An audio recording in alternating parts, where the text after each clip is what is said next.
CID কে আমরা request করেছি দ্রুত দ্রুত সম্ভব যেন তারা করে, এবং আমি জানি ইন্ডিয়াতে অনেক দ্রুতই হয়। ডরিন, হ্যাঁ, ভিসা তো মানে ডরিন আসবে। আমার সাথে কালকে কথা রিং দিয়েছিল, সে অলরেডি হাই কমিশনে জমা দিয়েছে।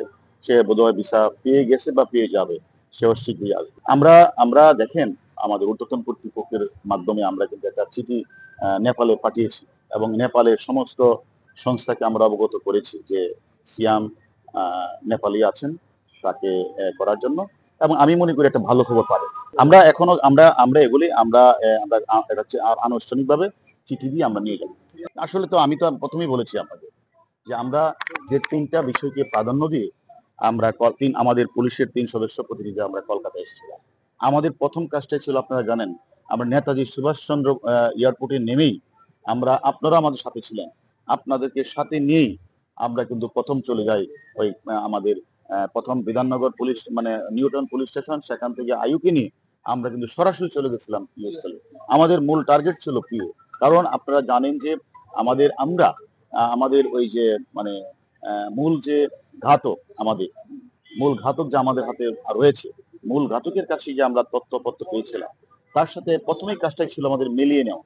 এবং দ্বিতীয়ত আমরা ওইখানের যে বাংলা মানে ইন্ডিয়াতে যে আসামি রয়েছে জিহাদের সাথেও আমাদের ওই মূল ঘাতকের কথাগুলি মিলিয়ে, এবং সেই ক্ষেত্রে কিন্তু আমরা 100% কিন্তু মিল পেয়েছি। পাশাপাশি আমাদের আরেকটা বিষয় ছিল যে স্বচক্ষে আমাদের ডিজিটাল এভিডেন্স গুলি দেখা, কোথায় গাড়িতে উঠলেন, কোথায় গাড়ি থেকে নামলেন, কি রঙের গাড়িগুলো, আমরা সরাসরি দেখা।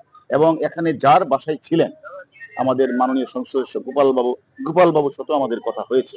পাশাপাশি এটাও আমরা চেয়েছিলাম যে একটি মামলা নিষ্পত্তির জন্য আলামত একটা বড় ফ্যাক্ট, এবং সেখানে হয় পুরো আলামত অথবা দেহের অংশ বিশেষ উদ্ধার করা একটা, আমি মনে করি 362 364 সিআরপিসির একটা বিধান আছে যে মামলা নিষ্পত্তি করার ক্ষেত্রে এটা একটা গুরুত্বপূর্ণ পার্ট।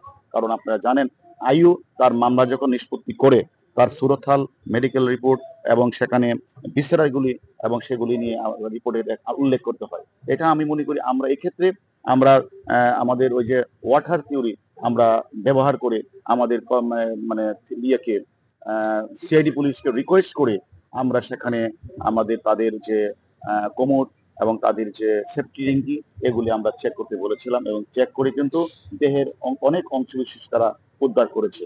এক্ষেত্রে আমি মনে করি আমরা যে উদ্দেশ্য নিয়ে এসেছিলাম, আমরা পুরোপুরি 100% সফলতা নিয়ে আমরা বাংলাদেশে গেছি।